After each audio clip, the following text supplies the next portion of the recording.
우리 함께 인사 나누도록 하겠습니다. 주님의 교회를 세웁시다. 한 번 더 인사하실 때는 오늘 말씀 제목 앞에 나와 있죠. 말씀 제목으로 인사했으면 합니다. 감사를 표현하는 절기가 됩시다. 감사를 표현하는 절기가 됩시다. 감사를 표현하는 절기가 됩시다.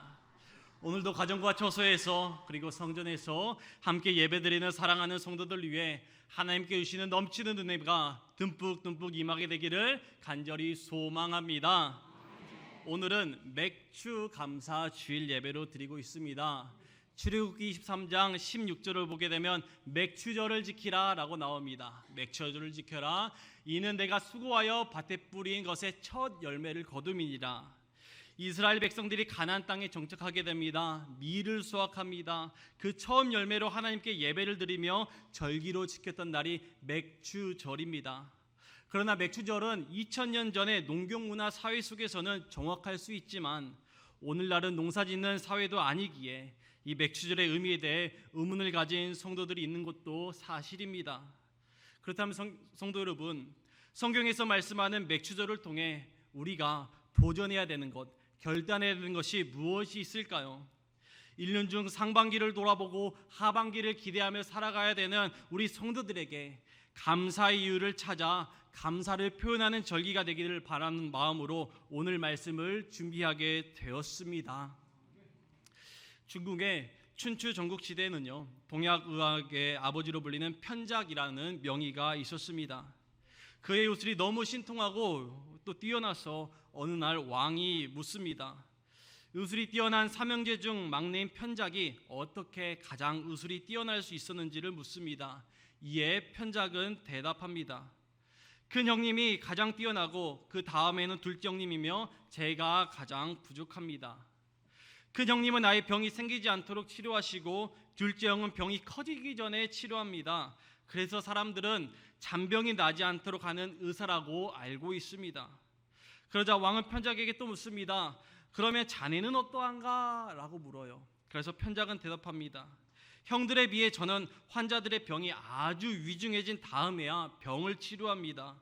맥을 짚어보고 침수를 통해 쓰러져가는 위급한 사람들을 자주 고치다 보니까 제가 뛰어난 것으로 잘못 알려지게 된 것입니다. 사실들은 형님들이 진짜 명의입니다. 라고 편작은 이야기했습니다. 이 말씀을 준비하는 동안 중국 고서에 기록되어 있는 이 편작의 일화가 저와 여러분의 이야기같이 느껴졌습니다. 성도 여러분, 꼭 죽고 살아야 감사할 수 있는 것일까요?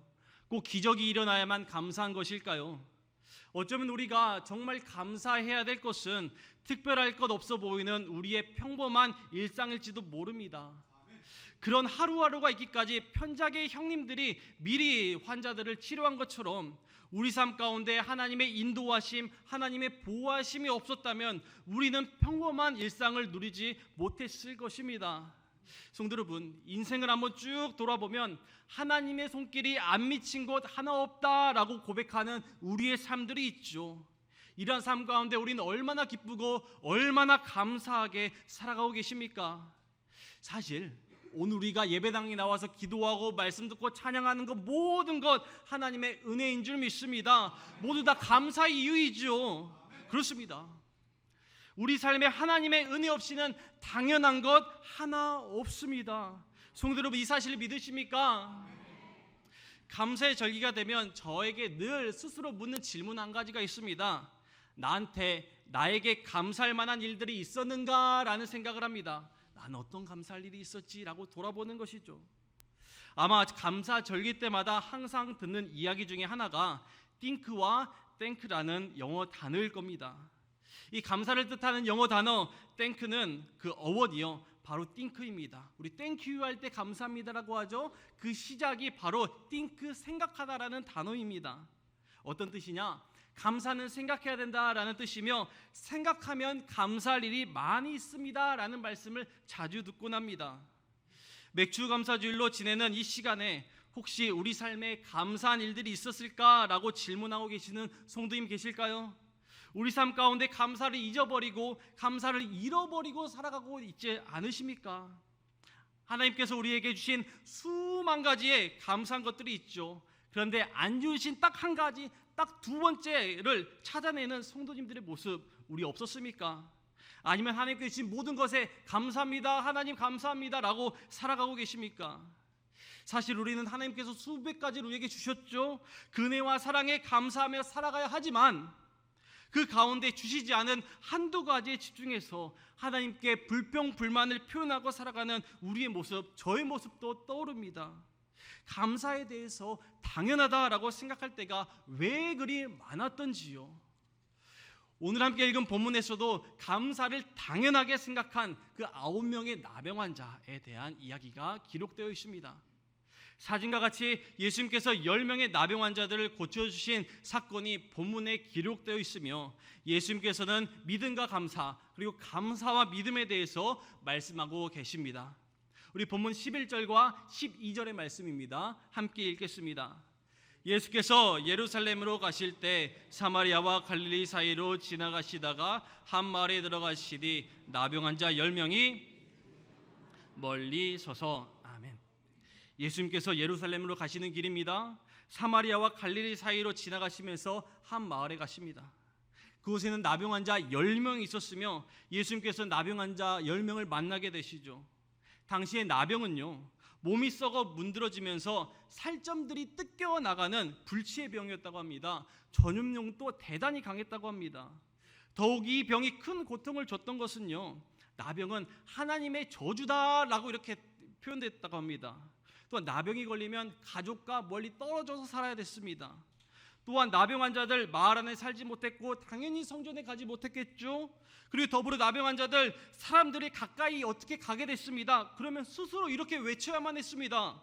나는 나병 환자입니다. 나는 부정합니다 라고 외쳐야만 했습니다.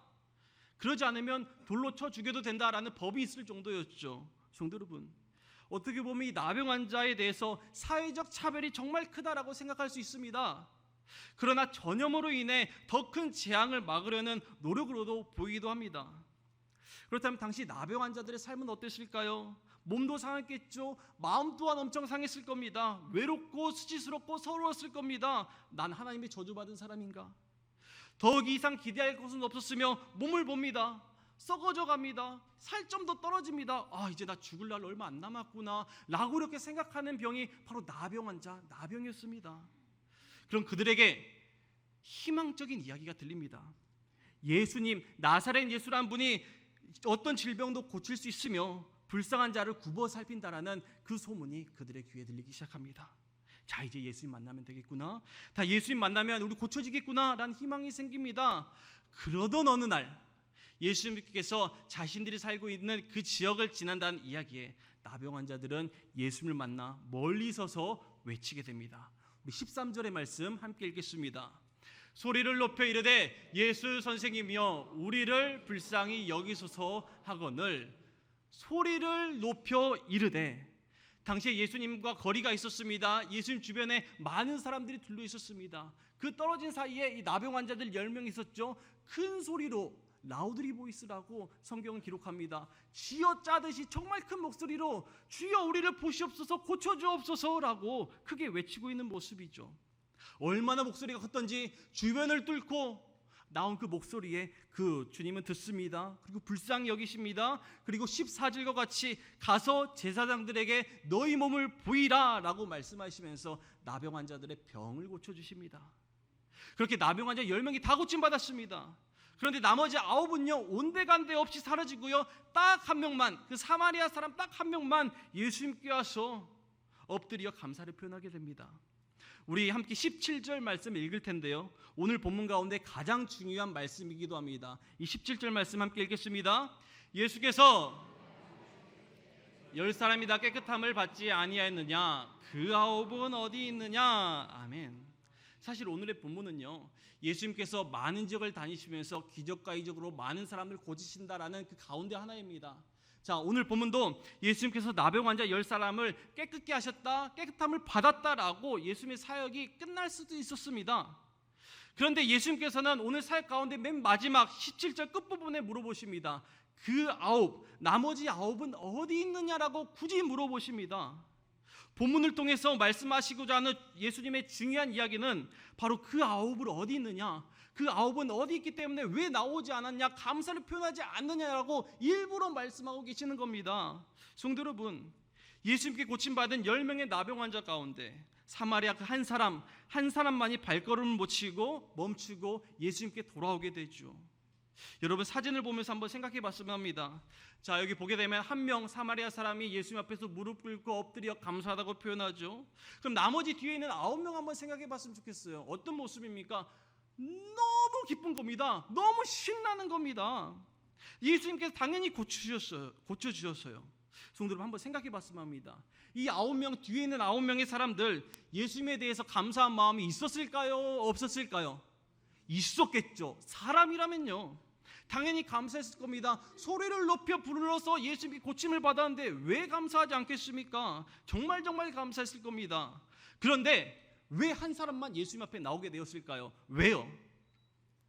나머지 고침받은 나병 환자들은요, 감사를 표현하는 것보다 자기가 고침받았다, 그 기쁨이 너무 중요했던 겁니다. 자기의 기쁨보다 크지 않았던 겁니다. 사실 고침받은 사람 가운데 수년간 격리되어 수 있고요, 수십 년간 격리되어 고통받은 사람들 또한 있었겠죠. 또 한번 상상해 봤어요. 들리는 말로는 소리는 들을 수 있으니까요, 내 자녀가 결혼을 했다 궁금했을 것 같고, 손주 손녀가 태어났대 정말 궁금했을 것 같지 않습니까? 정말 궁금했기 때문에 가족에게 빨리 들어가서 함께 기쁨을 나누고 싶고, 나 고쳐졌어 라고 알리고 싶었겠죠. 물론 얼마든지 이해받을 수만한 그런 상황이 있고 사건들이죠. 성도 여러분, 저는 오늘 말씀을 묵상하면서 이 나병 환자, 이 감사를 표현하러 오지 않은 그 9명의 나병 환자의 모습이 저의 모습일 수도 있겠다라는 생각을 해봤습니다. 고침받은 한 사람만 감사를 예수님께 나갔고, 나머지 9은 저처럼 감사는 마음은 있지만 표현을 못하는 사람, 소위 전라도 남자들이었지 않았을까 한번 생각해 보았어요. 전라도 남자. 왜 그런가 하면 제가 전라도 사람이기 때문이죠. 아시는 것처럼 저는 20년 가까이 전라도에 살았습니다. 대학교 때문에 서울 올라오기 전까지 쭉 살았어요. 제가 말하는 것에 있어서 말씀을 전할 때 혹시 사투리가 들리신 분 계실까요? 그분 전라도 분이에요. 자, 저희 집 이야기를 하나 들려드릴게요. 저희 아버지의 고향은요 목포고요, 저희 어머니의 고향은 대전입니다. 부모님들의 표현 방법, 그 오해 때문에 가끔 다투시더라고요. 어머니는 아버지에게 좋으면 좋다고 말 좀 해라, 고마우면 고맙다고 표현 좀 해라 라고 하지만 저희 아버지는 표현을 정말 안 합니다. 무뚝뚝 끝입니다. 그런데 아버지는 자신은 무뚝뚝하지 않다라고 이야기하는 게 더 큰 문제죠. 아버지 하는 말은 나도 고마워, 사랑해 라는 마음은 항상 가지고 있는데 꼭 굳이 말로 해야 돼? 라고 해요. 어머니 하는 말은 해줘야 알지 말하지 않으면 모른다라고 하시면서 다툴 때가 종종 있습니다. 혹시 누구 생각나는 분 계십니까? 우리 남편의 모습일까요? 아니면 내 모습일까요? 아시죠? 무뚝뚝하고 표현은 잘 못하지만 마음만큼은 친절하고 부드러운 사람이 전라도 사람이래요. 제가 생각해 봤어요. 그렇다면 성도 여러분, 저는요 그러면 고마우면 고맙다고, 또한 사랑하면 사랑한다고 표현을 잘 할까요? 잘 못할까요? 감사히 이렇게 봐주셔서요. 무뚝뚝한 아버지 아들이니 어디 가겠어요. 얼마 전에 있었던 일이에요. 이틀 전에 저녁을 먹을 때예요. 저희 아내가 밥을 맛있게 해주고 밥 어떠냐고, 밥 맛있냐고 물어봅니다. 전 이렇게 말했습니다. 먹을만하네 라고 이렇게 이야기했어요. 먹을만하네. 성도 여러분, 제가 어떤 마음으로 먹을만하네 라고 했을까요? 맛이 없어서요? 아니요, 정말 맛있어서 너무 고마운 마음으로 먹을만하네 라고 했는데 표현은 먹을만하네만 한 거예요. 아내가 하는 말이 먹을만하네? 맛이 있다는 거야 없다는 거야? 이렇게 묵뚝뚝한 사람하고 사니까 막 하더라고요. 속 터진다는 거죠. 성도 여러분, 제가 이래요. 마음은 너무 고맙고 감사한데 표현을 잘 안 합니다. 딱 저와 같은 사람들이 이 감사를 표현하지 않은 9명의 나병 환자들이지 않았을까 생각해 보게 되었습니다. 심지어 감사하고 고마운 마음은 누구보다 크겠죠. 소리 질러서 외쳤잖아요. 그런데 그 표현은 왜 그렇게 못했을까 생각해 보았습니다. 성도 여러분, 성경에서는 마음이 중요하다고 좀 많이 이야기를 합니다. 잠언 4장 23절에 마음, 생명의 근원이 이에서 났다. 로마서 10장 10절을 보게 되면 마음으로 믿어 의에 이른다라고 마음에 대해서 강조를 합니다. 그렇다면 9명의 사람들도 모두 마음으로 감사하고 있다. 사실 된 걸까요? 그런데 예수님께서는 이렇게 마무리할 수 있는데도 불구하고 왜 나머지 9은 어디 갔니? 라고 물어보시는 걸까요? 그 이유는 성경 대부분이 마음이 중요하다라고 하지만 이 감사만큼은 예외라는 것입니다. 예수님께서는 감사는 표현해야 된다, 감사는 꼭 이야기해야 된다라고 우리에게 말씀하고 계시는 것이죠. 성도 여러분, 오늘 말씀 제목을 다시 한 번 더 읽어봤으면 합니다. 말씀 제목이요, 감사를 표현하는 절기가 됩시다. 그러고 보면 감사는요, 표현해야 감사인 것 같습니다. 반대로 표현하지 않으면 감사일까라는 생각도 해보게 됩니다. 말씀을 준비하는데 감사에 대한 재미있는 한자풀이가 있어서 잠시 소개해드릴게요. 감사는 한자로 보여주세요. 느낄감에 살해할 사자로 이루어집니다. 어떤 뜻이죠? 고마운 마음이 있다면 나타내야 된다라는 뜻입니다. 여기까지 대부분 알고 있죠? 이런 뜻풀이입니다. 느낄감, 우리가 고마움을 알았고 고마움을 기억했다면 살해할 사, 나타내야 된다. 고마움이 있으면 나타내야 된다는 게 바로 감사의 한자 뜻이더라고요. 성도 여러분, 고마움이 있으면 나타내야 되죠.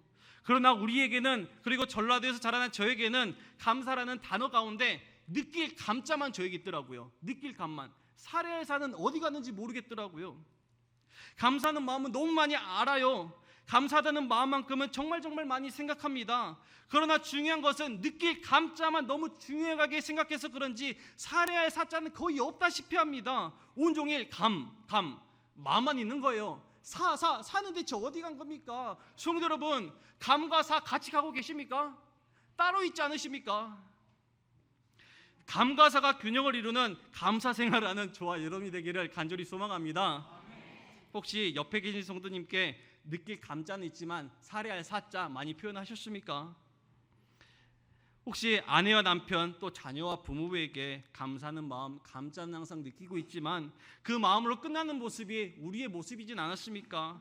오늘 이 예배 이후로 살해할 사에도 집중하면서 감사를 표현하고 애쓰는 저와 여러분이 되기를 간절히 소망합니다. 성도 여러분, 감사는 느끼는 것으로 그치는 삶이 아니라 실제로 표현해야 합니다.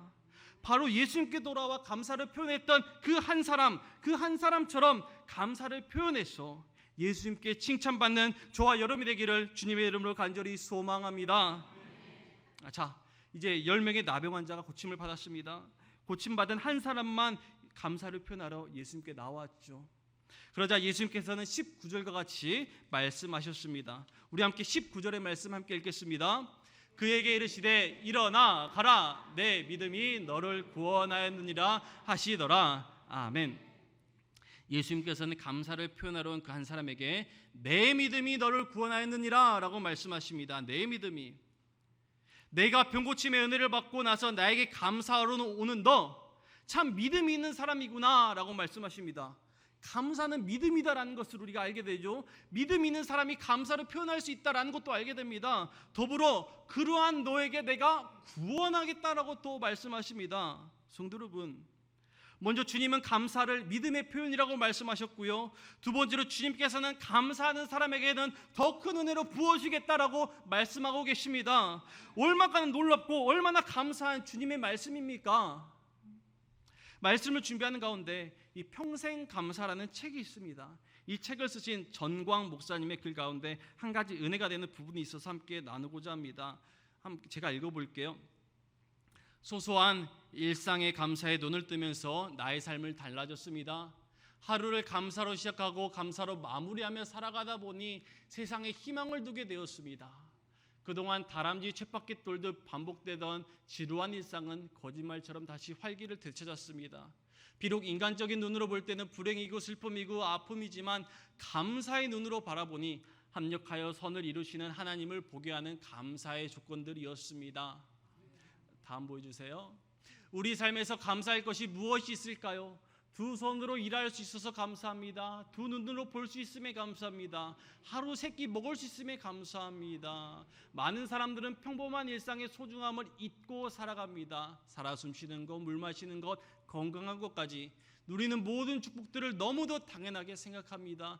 좋다는 생각은 하면서도 감사하다는 표현에는 인색합니다. 저도 그랬습니다. 결국 감사는 주어진 조건이 아니라 다른 관점으로 해석해서 만들어가는 것이고, 행복은 소유의 크기가 아니라 감사의 크기라는 것을 알게 되었습니다 라는 고백을 하시더라고요. 성도 여러분, 깨닫고 나면 모든 것이 감사죠. 돌아보면 감사가 아닌 것이 하나도 없습니다. 모두 다 감사입니다. 모두 다 하나님의 은혜였소, 섭리였소, 인도하심이었소 라는 믿음이 저와 여러분 삶 가운데 있지 않으십니까? 성도 여러분, 우리가 오늘날 살아가는 가운데 얼마나 많은 감사를 놓치고 살아갑니까? 당연하게 생각했던 모든 것들 실제로 우리에게 모두 감사의 이유가 되지 않으십니까? 디모데전서 4장 4절의 말씀입니다. 하나님께서 지으신 모든 것이 선함에 감사함으로 받으면 버릴 것이 없나니 라고 말씀이 있습니다. 성도 여러분, 말씀을 준비하다 보니까 감사는요, 우리에게 주어진 조건들로 인한 것이 아닌 것 같습니다. 감사는 삶의 결단이고 삶의 방식이고 우리 삶이 신앙적으로 나아가게 되는 그러한 믿음의 상징이죠. 맥주 감사 주일로 보내는 이 오전 아침의 시간입니다. 지난 상반기를 돌아보며 하반기를 우리가 소망하는 시간이죠. 우리 성도 여러분들께 지난 상반기 동안 어떤 은혜와 감사가 있으셨습니까? 저의 상반기 삶을 돌아보면 크게 세 가지 감사가 있더라고요. 짧게 말씀을 드리면 저는 임마누엘 감사, 임마누엘 하나님에 대한 감사 고백이 있습니다. 이전에도 함께 해주시고 오늘도 함께 해주시고 앞으로 함께 해주실 임마누엘 하나님께 감사합니다. 두 번째로는 여호와 일에 대한 감사의 고백이 있더라고요. 우리를 위해 준비하시고 예비하시고 끝까지 함께 해주신다는 하나님의 은혜와 사랑, 여호와 일에 대한 사랑, 또한 에베네셀의 감사 고백이 저에게 있더라고요. 우리에게 저에게 어떠한 전쟁과 같은 혼란한 상황이 있을지라도 승리하게 하시고 이기게 하시고 역전시켜 주신다는 그 에베네셀의 하나님께 저는 감사하더라고요. 사랑하는 성도 여러분, 여러분에게는 어떤 감사가 상반기 동안 있으셨습니까? 나는 감사할 것이 있을까라고 생각하셨다면 이 시간 이후로 감사할 일을 찾고 그 감사를 주신 하나님께 감사와 찬양으로 표현하는 복된 자리가 되기를 소망합니다. 혹시 하나님께서 우리에게 수만 가지를 주셨는데 안 주신 딱 한 가지, 두 가지를 찾아내서 주시지 않은 한두 가지에 집중해 하나님께 불평, 불만을 표현하며 살았던 성도분들이 계시다면 이 시간 우리와 함께 하신 하나님의 은혜와 사랑과 축복을 세어보며 하나님의 크신 복을 깨달아 알기를 간절히 소망합니다. 예수님께 고침받은 그 9사람들, 그들의 삶을 구원해 주시는 주님께 돌아가지 못했습니다. 그러나 예수님께 돌아온 그 한 사람의 감사 표현이 우리가 이 시간에 기억해야 될 우리 신앙의 믿음의 표본인 줄 믿습니다. 믿음을 통해 감사를 표현하게 된 것처럼 그 한 사람의 신앙이 우리의 신앙이 되기를 간절히 소망합니다. 이번 한 주도 시작합니다. 여러분, 찬송가 429장 있습니다. 후렴 가사를 한번 생각해 봤으면 합니다. 받은 복을 세어보아라, 크신 복을 내가 알리라. 그 다음에요, 받은 복을 세어보아라, 주의 크신 복을 내가 알리라. 복을 세어보면 주의 크신 복을 안다라는 말씀의 찬양이 있죠. 성도 여러분, 맥주 감사 주일로 보냅니다. 우리의 일상의 감사부터 하나하나씩 찾아서 표현하는 복된 주일이 되기를 소망합니다. 느낄 감에서 머무는 것이 아니라 사까지 같이 가는 균형을 이루는 감사가 되기를 소망합니다.